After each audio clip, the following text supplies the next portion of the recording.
your mind against you for a good time. You just might be exposed to things you didn't know about before. 'Cause we're amateur reality hackers. We are amateur reality hackers. Amateur reality hackers, don't forget to like, subscribe, hit that little bell, and comment if possible. We're a new channel, and that kind of interaction helps a lot. Awesome. Thank you. All right, Francoise. Well, thank you very much for joining us. We definitely appreciate it. Last time I talked to you, it was on another podcast that I had that has since gone away. I'm going to be reloading that interview because I still have a copy of it. And so I'll be posting that as well as this up on the new podcast here soon.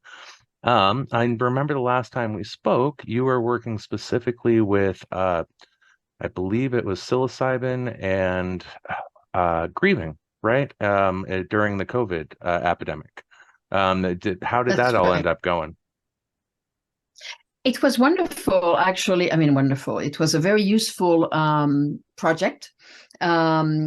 So a team of physicians, psychologists, and grieving specialists and I collaborated in creating seminars in Jamaica with the use of psilocybin mushrooms for supporting parents who had lost a child. So that was the project. And we did run some retreats. The team is continuing to run the retreats. I got busy with other things, so I'm doing different projects, but the retreats are continuing. It's called Jamaica Grief Retreat now. Very cool. And it's the parents were very touched and very glad they had come to the retreats. It was very positive for them. Yeah. Good. Yeah, I was going to say, I remember that when we spoke last time, or if my memory serves me right, everything was showing that it was actually quite beneficial to these people that were struggling through that painful process. And so kind of in the aftermath, getting some hindsight into it all, did that seem to stay accurate as the whole thing progressed? Yes, and the parents are continuously sending me some email. We've stayed in touch. It's almost a very challenging but very deep bonding that took place between the staff and the parents. And so I'm still in touch with some parents very beautifully, and they feel that their ongoing process of grieving is easier, is lighter. Their life energy is coming back to them. They are just more positive about life in general, which is sort of what we wanted to provide without any specific goals, but just to support them and help them. So yeah, it remains a very positive outcome. A year, 2 years since the first retreat took place. Yeah. That's amazing. That's since we talked last, I actually had a second child, so I've got a 2-year-old daughter now, and I can only imagine the pains and struggles that losing a child would bring on somebody. So to hear that there's any avenue for relief in any structure is just amazing. Like that's a really incredible thing. Go ahead. Yeah, go ahead. Well, I was saying, it's. I was just talking to one of the women who is on the team currently, and the good news is now we are they are, because I'm just not really quite in the middle of it, but they are considering continuing those retreats, maybe somehow in Colorado, because it's a little easier there to consider those approaches, or it's decriminalized. I mean, I know the legalization of psilocybin is under some regulations, of course, but the decriminalization aspect, which is true in Colorado and other places around the country, provides a different possibility for people to, consume psilocybin without being criminalized. So that opens some doors of support. Yeah. I actually hadn't even considered that.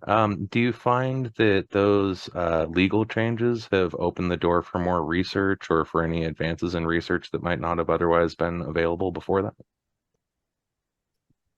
I think that it opens considerable doors to less dangerous access for people. I think the research is going very well with or without legalization and decriminalization of psilocybin in particular. Gotcha. Okay.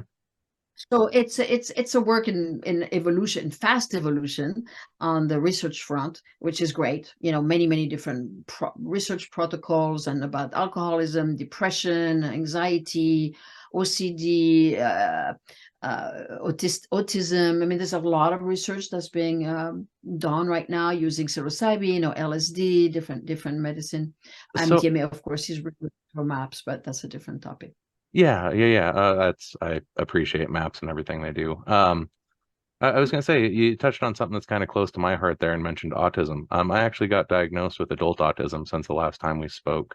How does psilocybin tie in with autism? Like, what kind of benefits and effects have they found? Like, did you know much about how they're exploring research in that field, or? So there had been some research with Alicia Densforth in UCLA or Irvine way back when with MDMA and autism that seemed to be providing some interesting results.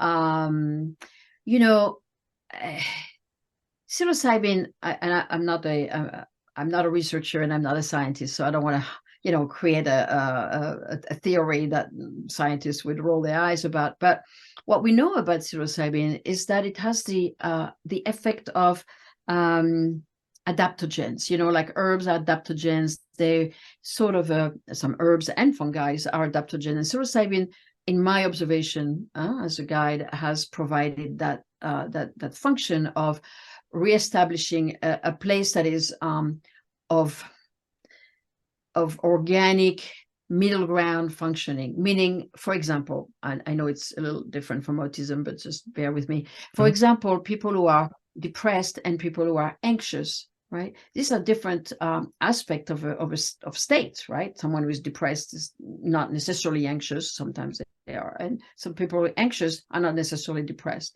And psilocybin works equally well in both directions, as research has proven, with Robin Carhart-Harris in Imperial College of London, or different other studies around anxiety and like OCD and anxiety. All this phenomena is really well documented that psilocybin is helpful. So the mushroom tend to alleviate those extreme states to some extent. Again, I'm not making conclusions here, but my observation is that it reinstates a place of more ease and more, I want to say, normality, meaning a place of better functioning. Right? Yeah, more grounded is kind of how I'm hearing that. More grounded, more relaxed, more connected, more open, more soothed inside. So I don't know your findings, if you have experimented with psilocybin and what you would share about that, but I wonder, if that has provided some interesting results for you. So yeah, I definitely have had some experiences before I had kids and that kind of stuff. Obviously positive ones, or otherwise I wouldn't be such a supporter of psychedelics in general.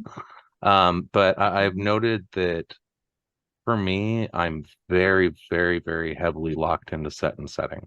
And so any time that I did like mushrooms and I was in a bad set and setting, or I was with people that I didn't feel 1,000% comfortable around, it was a very bad time for me. And it was a lot of the social anxiety and a lot of the other things that are kind of tied to the autism would just really amplify and become almost overwhelming.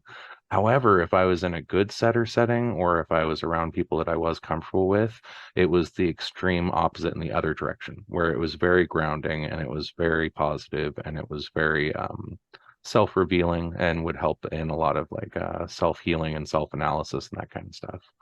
And so I don't know necessarily if that's different than a neurotypical experience, though. Well, you're naming you're naming it. I think that a lot of people who report challenging experience or bad trips, as we call they have been called, are really reporting a bad set and setting. not really an intentionality, not really a great preparation. The setting is a little sloppy, or people are partying or drinking, or it's unsafe physically, you know. Yeah, And yeah, so yeah. people are the anxiety rises, or rightfully so in a way, rightfully so, and it can become really paranoid even, right? Yeah. So and people in good condition with a calm setting, with someone there, a good sitter or guide, a skilled guide, can really provide a totally different experience, and has a great effect on life, right? So yeah. Yeah, yeah, yeah. And you know, this is actually something that kind of harkens back to our last conversation, if I'm remembering correctly, that it's there's a big difference between the kids that are kind of taking it in party settings nowadays and being irresponsible with it, which you know, anyone that's played with that kind of stuff has done at some point, and the people that kind of revisit it in a more responsible, mature way later on and go, oh, wait a minute, this can be a spiritual thing, and it can be for healing, and it can be for psychological growth and balancing, as opposed to just being a recreational escape, if you will. Yeah. Yeah. I mean, the intentionality, the reason why we go to these experiences should be contemplated, right? I mean, if we're with a group of friends and we decide to do a camping trip, and people take a little mushroom, who is watching the group, who is sober, who is providing support, who is going to be there in case someone has a bad experience, or difficult experience, I should say. Mhm. Those considerations are really important. I mean, I'm not saying a calm ritual amongst friends cannot be useful, right? I mean, it can be very beautiful. I mean, I've done that with some friends, and it's very special to Mhm. be, in nature, really, share intention, go in the experience. Someone is watching the group, so everybody feels there's someone in charge, somehow, and it can be very beautiful. It Yeah. can be very beautiful. So it's not so much. We can call it recreational. It's not really recreational. It's more ritualistic, So That's a good point. I Yeah. think Yeah, the yeah, party definitely. scene. Yeah, the party and the drinking and mixing things together and being, you know, uncared for is really a bad setup. Yeah, yeah, Yeah. yeah. And I think in general it can lead to just negative impacts on the perception of psychedelics in general. You know what I mean? It kind of pulls them out of this healing context. All Yeah, right. and in the world, the conversation now that is being a lot more open or receptive to psychedelics with the research and all. I mean, the last thing we need is some disaster and, young people being hurt or mistreated or scared, to really, kind of taint poorly the development that's happening right now. Yeah, yeah, exactly. And I mean, so I know when I was younger, I did a lot with medical marijuana, and I was really involved in medical marijuana activism. And that was always something that I Mhm. found fascinating, was that the community that I was in Washington State, and there was a lot of self-regulation that would Mhm. happen. And so in the very, very early formations of that movement in that industry, and Washington State in particular, like, for example, I know I was one of the first handful of people to actually get a nonprofit registered that was dealing with medical marijuana in particular. And at that time, those of us that were doing that were taking a huge risk, but it was at the idea of, hey, you don't have to come in and tell us to be the good guys. You don't have to come in and tell us to play ball. We will happily file. We will happily tell you who we are. We will happily register everything we're doing and making it transparent, because we believe in this as a medicine. And so I think it's kind of important for people to self-regulate if they believe in something like that. Right. So Absolutely. oh, Absolutely. go ahead. I was going to say, I've got some random questions that I came up with before the interview, if you want to Sure. go through some of those also. Sure. So how did you first become interested in the field of consciousness exploration and psychedelic experiences? Hmm. Well, I had moved a couple of years before from France to California, to the San Francisco Bay Area. And I met some people who were actually involved in a sort of a therapy group. Um, And the person guiding this work, this combination of psychological work and sessions using psychedelics, was a native person, a Navajo, a Mexican man, named Pablo Sanchez. And there's very little written about him, actually. He never wanted to be very known. And he was really bright, really smart, really educated. He was a professor of Jungian psychology in San Jose State University. So he was, Oh, that's interesting. Very into shadow self-exploration type stuff also. That's right. Very much, very much, very much so. And there was a lot of his focus, what is blocking your potential from blossoming? What is your potential and what is blocking your potential? So he was very much a psychologist in terms of, unearthing the stories and supporting the blossoming of the potential. And I did my work with him. He was essentially my therapist guide, and I did remarkable work. I had stuff to deal with around some trauma that had happened for me in my childhood with my family, some violence in my family, somewhat, not only but also, and then some different things that happened later in my younger adult life, and just sorting myself out. I had never been in therapy. I was 27, and I was like, well, okay, I'm going to do that. It sounds like not a party. I had not done a lot of drugs or substances before, but I was intrigued. And I had studied psychology before, some, not finishing, but I had studied psychology. So I was educated in the field, some. And so I started my personal work with this, and I saw the incredible potency of it. It really helped me. And it was, intense, and it was radical, and it's accelerated the process of my psychological awareness and my healing of my traumas. And it was 80 85 86, it was like there was not a lot of that happening. MDMA had just gotten illegal, and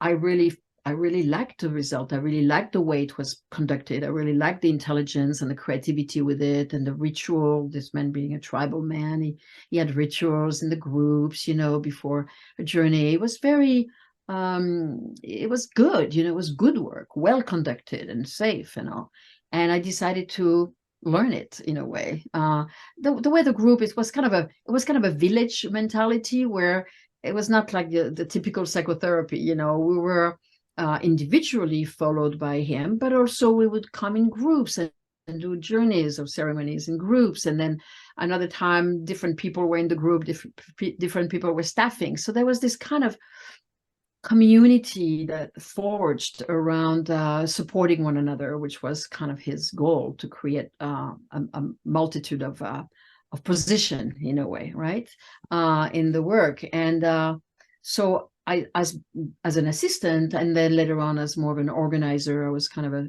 lead staff. I was learning, immersing myself into this, and that became really a passion for me. I went back to school, studied psychology. Did a master's degree in psychology, really went into my personal education, so to speak, trained with Hakomi Institute, did different things to round my skills. I did a lot of different workshops and trainings to educate myself.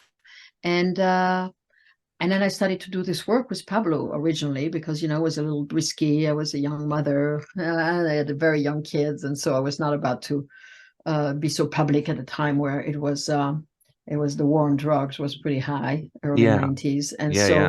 And so Pablo was great. He said, well, bring your clients to me and we'll work together, and, you'll just be my assistant, which I was really the therapist, but, he put himself in that position. I'm very grateful. And so I did that like that. Yeah. That's really cool. And that's that kind of ties greatly into my next question, which was, have you had any personal experiences that you found transformative with psychedelics? Which clearly you have. So that's awesome. How about as a guide? So as you've been guiding people, have you had anything that really left like a lasting impact on you, or has really stood out as an experience, not necessarily as someone trying to grow, but someone trying to help other people grow. Mm-hmm.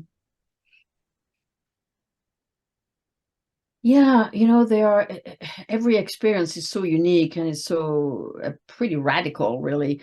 But I have experience. Of course, I sat for many people, but there are some experiences that sit in me strangely. Like there was this one woman. She flew in from another state to do an experience, and she was suffering with a lot of pain, like physical pain. It was mysterious. She had been to all the pain clinics and all the tests and everything. She had been really crippled and couldn't work anymore. 7 months like this, really strange and mysterious. And we knew each other from different backgrounds. And she decided to reach out to me. And so she came to do a psilocybin journey. And she had a hard time. It was not easy. She had never done anything like this. So it was really, really quite a leap of faith for her, but she was kind of desperate. And she came out of the journey completely pain-free. Oh, interesting. Pain-free. Okay. And a week later, she was still pain-free. Now it's a month and a half or 2 months later, she's pain-free. She's pain-free, okay? She went back to the pain clinic. They don't understand how she didn't say what she had done, but it was really kind of a miraculous undoing of something totally subconscious, because she never had the story in her mind. The story never revealed itself, why she had this pain. What is it she was really holding? It resolved. She felt the light of healing come through her, and pain was over. Wow. How do we explain we don't know how to explain that. It's a complete mystery. And that's incredible. Yeah. And so she's like, I wanna, what can I do to really testify or whatever? How can I do to actually talk about it in a way that people will believe me and don't think I'm weird or I'm just a miraculous, But there are people who, I worked with this man. He was in his 70s, and he had been part of his family was very, Christian, like fundamentalist Christian, very intensely Christian. And he had a very successful life, very successful business, and he was retired and, interested in different endeavors. And he came to me as a exploration, not really as a healing or problem solving within himself, but more like, hey, I want to see what that is, that space, right? And I want to do it with you. You're skilled, and I want to do it in a good environment. He was a bit older, so he came to do this work with me, and I was ready for him to open up and kind of have a sweet expansion. And he went straight into his wounding and into his fear and into his paranoia and into his interesting. feeling really controlled by me in this case, because of course that transferred onto me, the being controlled by his environment, his culture, his family, the church was really, really oppressive, and he was really angry and sort of projecting that on me. Because I was the one in the room, which was very interesting. I mean, it was okay. It was okay, but it was very resolving for him. Eventually, he collapsed in tears and kind of his heart open. It was like an amazing moment, and that we're still a good friend to this day, because it was such a very meaningful transformation for him that he was not expecting. And me neither, by the way. Me neither. I thought he had worked on it, and he was very balanced and very sweet. He was not someone very bitter or like that, and yet deep inside him there was some incredible bitterness.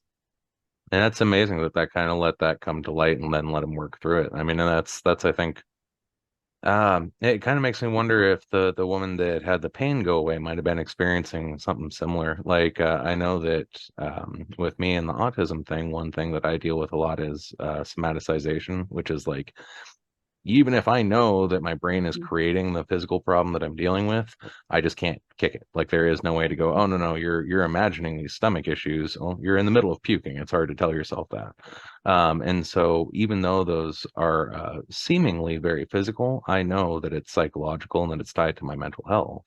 And so to hear that someone could have a completely transformative experience where all of these pains just magically disappear, to me makes total sense and doesn't sound crazy at all, just so you know. Like that seems right in line with the kind of things that psychedelics would do. Exactly. I mean, the body-mind connection is obvious and we don't have to prove it anymore. And so, you know, here we are, you know, I mean, whatever she had compacted in her body or the tension. I mean, she was really debilitated. It was really painful. She was on a lot of meds and this and that. And, you know, poor thing. I mean, she's not an old woman either. And she's not unaware of herself, really. She knew it was, and the doctor told her it's psychosomatic. I mean, the pain people said it's psychosomatic. There's nothing mechanical. There's nothing we observe. All the tests are showing no signs of mechanical issues here. So it's all in your head. We don't deny that you're in pain, but it is psychosomatic, and that's why she decided to reach out. And I'm really glad she did. And we don't have any idea of the story that unraveled inside her. Like she said, she didn't report any insight, you know, it was not on the insight level. It could be great to have an insight. Oh, I understand why. Yeah, this is the story. She had no just insight. kind of all happened subconsciously somehow. That's interesting. That's right. Which is interesting because, you know, in my world of using psilocybin, you know, I have cherished the insightfulness of it, the resolution of a situation in the way I untie the knot and understand all the threads of this situation and the players and the way I organized around the situation and what happened in my body. And, you know, I love the self-knowledge of it. You know, I love the richness of knowing how I function. But in that case, there was nothing of that. Yeah. That's really interesting. And to have such an extreme transformation without that obvious tell is it doesn't line up with any of the stories that I've heard, but at the same time, it makes total sense, if that makes sense. Like it sounds like a unique transformation, but it right in line with that pain going away. Right. That's the part that really makes sense to me, is that someone could internally, even if it's not something that they're consciously pulling to attention, be able to work through something and just let go, essentially. Right. Exactly. So go ahead. I was going to say, in your book, Consciousness Medicine, you deal a lot with like indigenous cultures and the integration used by indigenous cultures, but you're also obviously very, very well in depth into the understanding of modern consciousness and kind of how current psychology is approaching everything. How do you kind of find a middle ground between those two? Mm-hmm. Or do you have a strategy, or is it just kind of play it by ear and what makes sense makes sense? Mm-hmm. You know, what my teacher used to call me, she used to call me the interpreter or the translator.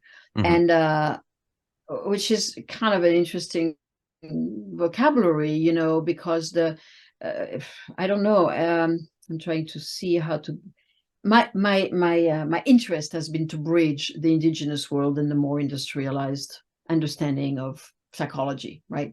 Yeah. And so, right. So the way the Mazatec, speaking of them, the way the Mazatec who practice this mushroom in Mexico, the way they hold themselves, behave themselves, or the way their lifestyle is around the ceremony is very specific. So, and my work was to kind of translate that, right? How does that look like in our possibility of integration here in the West? Not like we don't have to do some of these things. For example, they have a clear diet, right? They don't eat meat before. They prefer not to eat meat immediately after. They fast before the journey, of course, which we do also here. They don't drink alcohol. They don't have sexual relationships around the work because they feel you have to be with your energy and your integrity and your story and not someone else's. They consider sex in a very honorable way and very powerful interfacing with someone else and in a way immersing oneself with someone else's energy. So they want to have someone with their own energy. It's for that matter that they they have this narrative and this practice around sexual diet. And they pray. So that's what we call, intention. What do they pray to, or what do they pray for? So we might consider, why do I go to this journey? What's my spiritual world? What's my spiritual support? What's my community support? Who is there for me around this experience? Who knows about this? Who's going to take care of me after? The Mazateks are very big at making sure other people are taking care of the food, other people are taking care of washing, taking care of garbage. Gotcha. This is not for them to deal with. They are being served. And so we translate this as in, okay, who's still going to take care of me? I'm not going to start running around cleaning my house after a journey, or shopping around to get food. I'm going to have things, organized for me to really restore myself and be, in a nourished and nourishing environment.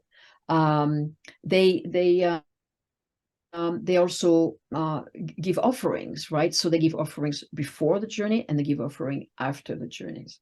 And for us, it is a matter of, recognizing that when we are entering a space that involves mushrooms, we are actually going into someone's land, the mushrooms being an entire country, an entire world, right?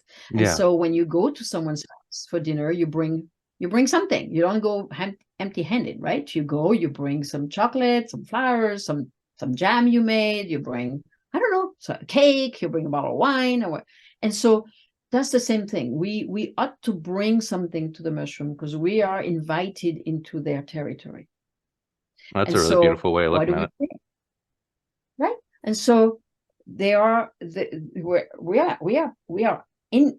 entering a completely different world, right? A completely different universe that is informed by the mushroom, that is the visuals, the sounds, the internal feeling. I mean, we are bringing our bodies to be completely taken over.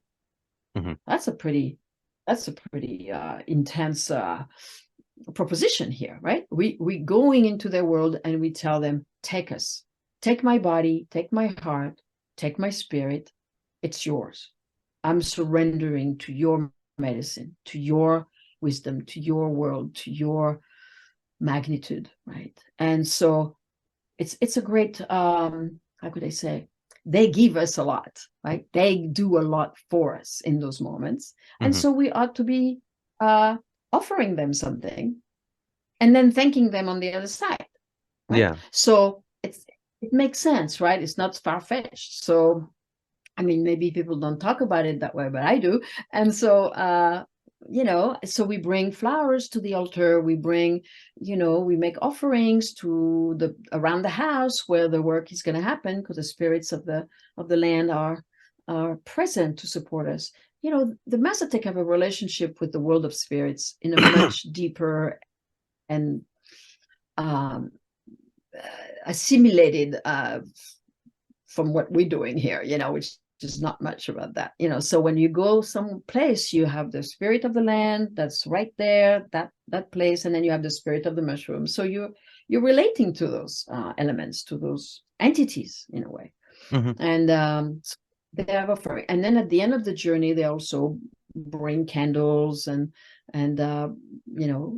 bring new flowers, or they have this way of honoring where they're going and thanking after. And I think that's something we can translate, very easily in our world here. Now, the way I support the aftermath of a journey is certainly bringing in some other aspect of the thread, like, because I look at the work through this lens of the holistic model that I described in my book, I'm trying to help people balance their life after such a magnitude of opening, so their new baseline will be improved, meaning they will deal with the physical part of themselves, the emotional part, the spiritual part, the collective relational part, and the environment part, the nature and their home. So I want them to pay attention to these different facets and the way I have translated that is the Mazatec into this method is through the holistic model, by creating something that carries over the journey and honors the gifts through these different practices that can be suggested. Gotcha. So the way you kind of worded all that made me think of something, and I'm trying to think of how to pose this question in a way that maintains some scientific integrity. So in the world of DMT, there's a lot of people that will talk about something that they call clockwork elves, and I think it was Terence McKenna that originally came up with that particular language about it. But it's literal entities that they feel that they're interacting with as they're on this particular psychedelic journey. And you were just talking about, kind of the entities and spirits that these indigenous cultures honor as they're working with the mushroom. Do you feel that there is any credence to the potential that that there is some crossover between our understanding of psychology and the spiritual world with psychedelics? Absolutely. Absolutely. I feel like the how could I say that? Yeah, so we're getting into a area where I feel like we're both on the same page and just kind of dancing around the words. I'd like to ask something. Well, yeah, go ahead. So you mentioned the mushrooms having similar characteristics to other plants, and then we started talking about you said DMT. Yeah, that was me. And I'm just wondering, have you ever heard of ayahuasca in like the use in like the South American tribes? Of course.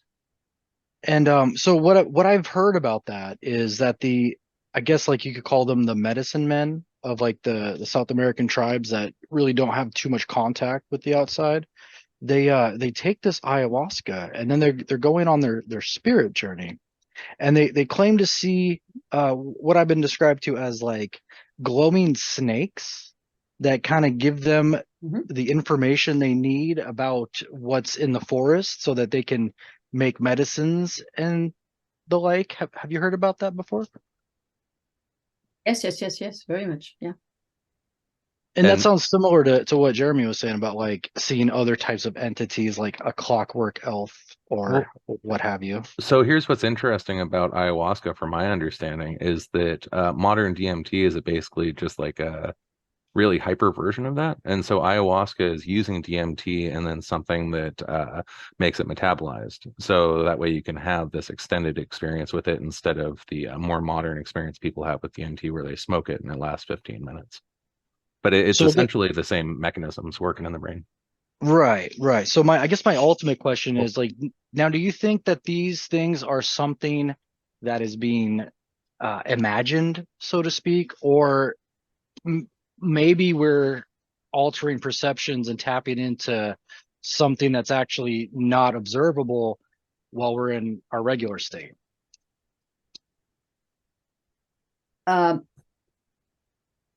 Yes, the latter. I think that we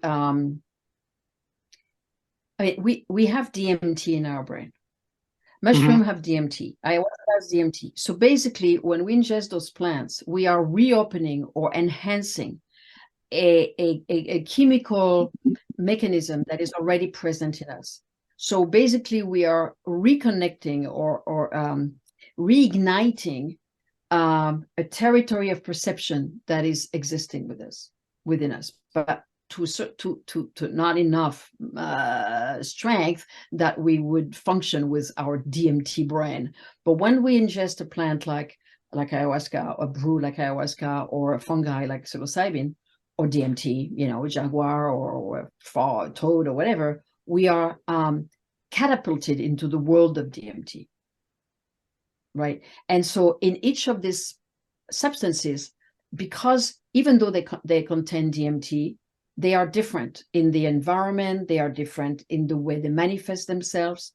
So the ayahuasca, I've taken a lot of ayahuasca in my life, and I agree that there's a lot of snakes and reptiles and jungle entities and information coming straight from the jungle, because that's the life of this plant. That's its land. With the mushroom, you get more like the little clowns. You get more the little tricksters, because they grow very fast, and they grow in the meadow or on landslides, and then they come and they go, and boop, you see them, you don't see them, kind of thing. And so they have a very different, even though they have DMT, they have a very different message, or their body is not the same. Their lifespan is not the same. The environment is not the same. So even though they all contain DMT, and the toad, I mean, for God's sake, the toad is a totally different thing, right? And so each of these substances carry their life, carry their background, carry their land, carry their environment that supports them. So when we ingest a substance, we don't ingest a substance, we ingest an ecology, an entire world that is what we're diving into. So that's how I see it, because I've taken a lot of things, and I can tell that there is a different entity, an identity, a color, a different channel, even though it's all on the it's like different radio channels, even though it's all in English. It's all but it's a different channel. It's a different channel. The music is different, even though it's all English or DMT, right? That's fascinating. Jeremy and I were speaking the other night about I don't know if you've ever heard this concept before, but an invisible terrestrial entity. And the term was coined by a man named Dr. Santilli that invented a special telescope to allow him to view these things. It actually wasn't even the intention of the project. He actually was searching for antimatter galaxies. But do you think that maybe there's some connection between what he was able to observe with the special telescope and maybe what we're allowing our perception to be able to observe? Like there's some kind of invisible entity? Absolutely. I mean, I have had, and we only know anecdotal data. There's no scientific proof of anything. We just have stories, right? But after a while, the stories start to accumulate, and it starts to be a body of evidence in a way, right? That's wisdom for you. It's not really research. Is more like field study, like Ralph Misner used to tell me. It's like, well, you're doing field study. I'm like, okay, I'm doing field study. And like the testimony. thing is, exactly. Well, the thing is, when we are in this state, I have been in touch with extraterrestrials. I have been in touch with other intelligences, other spirits, other things that are belonging to another level, a realm of reality that is not accessible to the human world very much, or might never be. But I know for sure that there are other level of realities that are more accessible to my perception when I'm in that DMT zone. It's interesting. So subjectively, all my experiences align with that perfectly. So that was amazing. But I had never even considered the idea that the manifestation of the entities in different forms was because of the different environments and means that the plants were growing. That is such a beautiful idea, and it makes total sense. It really does fit with exactly what's going on, just from a subjective experience. I mean, when you look at the ayahuasca, I mean, it's in the jungle. The moist, hot climate. You need 5 to 10 years to even like harvest it, and then you have to take the leaves of the chacruna, and then you have to brew it, and it's a man-made substance, right? It's not just growing and then you take it. It's a man-made substance. So you have to, it's an entire story, right? It's an entire land, a climate. It's the Amazon, it's the Amazon, freaking Amazon. It's not exactly anywhere. And so it comes through. Yeah. That jungle spirit is going to come through those plants, of course, right? Of course. I mean, if you take Wachuma, if you start to process the Wachuma, the mescaline containing cactus, the San Pedro cactus, you're not going to go Amazon. I mean, you're not going to go desert. You're going to go altiplano. You're going to go mountain. And it's it's a cactus that takes a while to grow, and it takes a lot to process. I mean, Yeah. it's full of spines. It's pretty. It's an interesting body. It's an interesting. When you look at it, it says something. When you look at little mushrooms growing between two blades of grass on the ground, it's a different. It evokes different things, right? It's a different body. It's a. I completely agree. Yeah. And we're running a little short on time here, so I'm going to shoot out my last question for you that I think fits in with all this perfectly. I was a big fan of someone named Hamilton Morris for a long time when he had his series of television shows about psychedelics. And I know that he broke off from doing his show to manufacture a chemical form of 5-MeO-DMT that he had figured out with his team as they were doing the show.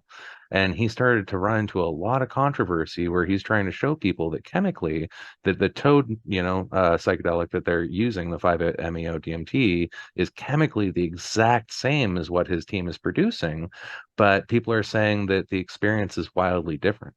And so he can't figure out why, because chemically there is nothing else being added in. He's covered every single chemical base, but even in his own subjective experience, he's saying, this is different. Objectively, that can't be real, though, so I have to assume it's in my head. Do you feel that when you get down to that level of chemical nuance with psychedelics, it misses something? Yes. I think that this false time, it's called the entourage, right? I mean, you take mushrooms as a body, as beside the psilocybin, there's a whole slew of things surrounding the psilocybin. You just don't, consume psilocybin. You consume all kinds of different molecules that are synergetically potent with the psilocybin, that create a stabilization of the journey. It creates the experience might be similar, quite similar, but it creates an entire different level of absorption and stabilization inside your brain. I mean, Paul, let's talk to me about that. I mean, this is important. That's why psilocybin by itself is, extracting that one molecule, thinking that's the journey space. Yeah, it will create a journey, but the way the brain will assimilate the journey and possibly the ripple effect of the journey is questionable. So, the good news about mushrooms, I want to say, is that it's easily cultivated. So we don't really have to go to, the synthetic psilocybin. It's a bit different with the toad, I want to say, because, there's a controversy about harvesting or milking the toad, I should say. Yeah, because it hurts him. So I totally understand his mission here. Like, it makes sense to me, but I also understand why he's hitting a barrier. So yeah. And personally speaking, I would say I like the 5-MeO-DMT, the synthetic 5-MeO-DMT, because the possibility of having a longer experience is really attractive to me. Gotcha. When you journey that for 45 minutes and you can titrate and you can go more or less, or depending, and take a booster, whatever, you have a lot more bandwidth of exploration while the consciousness is still being on this very strong influx of DMT. I personally have done very powerful work on the 5-MeO-DMT. Very cool. And that was going to bring me into a question that I don't think we're going to have time for, because it's already 4:53 your time. So that's I'm going to let you go. And you know what? I'm probably going to send you an email and try to schedule another meeting with you here in the next month or two, instead of waiting a couple of years this time. That'll be great. I'm happy to with you. It's fascinating. I'm happy what we're talking about, and feel free to ping me. Yeah. I'm totally on board. Yeah. Awesome. I like your curiosity and your questions. Thank you. Of course. And I love talking to you. I love your insight, and you have a wealth of information that I hope people start tapping into. Yeah, it was a pleasure meeting you, Francois. Thank you so much. Thank you so much. Of course. All right. Have a good Back one. again soon. Yep. Thank you. Right. Bye-bye. Thanks. Bye. Goodbye. Bye. Okay. Well, we're still recording. What do you think about that, man? Wow. A lot of the information I expected. Mm-hmm. I'm actually intrigued that she was on board when I brought up the ITEs, and sounded like she even recognized the name Dr. Santilli. So Yeah. No, that I thought that was interesting that she recognized that. She's a very cool lady. She's definitely very well educated. I can send you a link to her Amazon book, and if anyone's interested in reading the book that she has come out with, consciousness medicine, I should look it up right now. There's a Yeah. whole. It's more than just consciousness medicine. There's like a whole extended name to the book. Yeah, consciousness medicine, indigenous wisdom, and entheogens, and expanded states of consciousness for healing and growth.